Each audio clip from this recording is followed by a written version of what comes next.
Hello sa mga bumubuo ng Philippine Statistical Research and Training Institute at Happy National Statistics Month sa inyong lahat.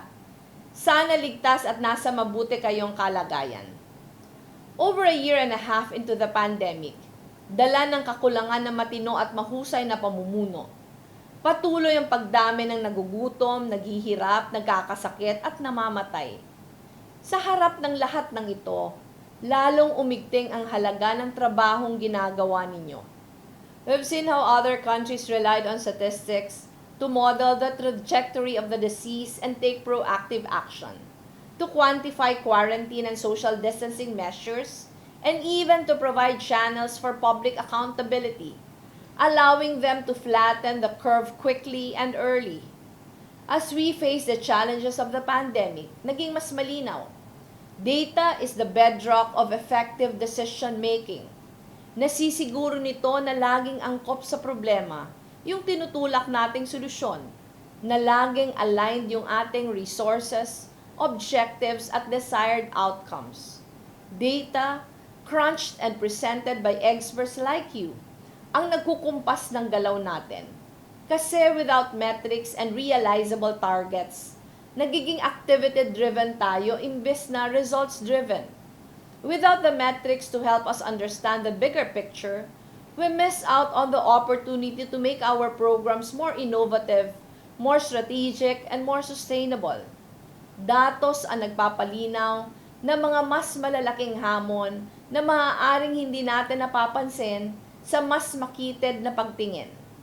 Kami mismo sa Office of the Vice President, saksi sa halaga ng datos for making effective policies and informed decisions, for helping us see what needs to be done and where we are most needed.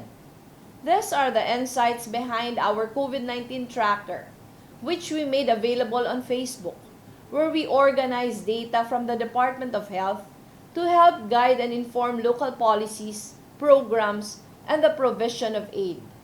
They are behind programs like Bayanihan e-Consulta, the free telemed initiative we started when we saw the surge in cases, or our swab cab, which provides mobile tests and incentives for those who volunteer to take them, starting in areas where the data showed high transmission rates. Statistics helps us make sense of the world and chart the best path forward, especially in times of crisis.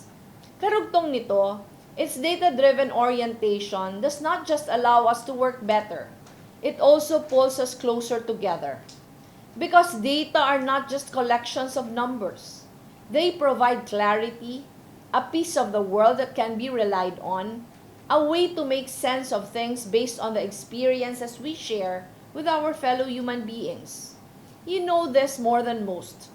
Data provide a common baseline that can unite us, sending the message that here is the truth. We are in this together. This is what allows us to come together to work towards a shared horizon. As statisticians, malinaw ang hamon sa inyo to entrench a data-driven culture, an orientation based on truth that emphasizes our common baseline of knowledge, that employs a rigorous and empirical approach to seeking solutions. We must weed out disinformation and smart shaming, and in its place, foster a culture that treats truth-telling as an imperative. Alam kong marami sa inyo, ito na ang direksyon ng trabaho. Ang hamon sa atin, to find more of us.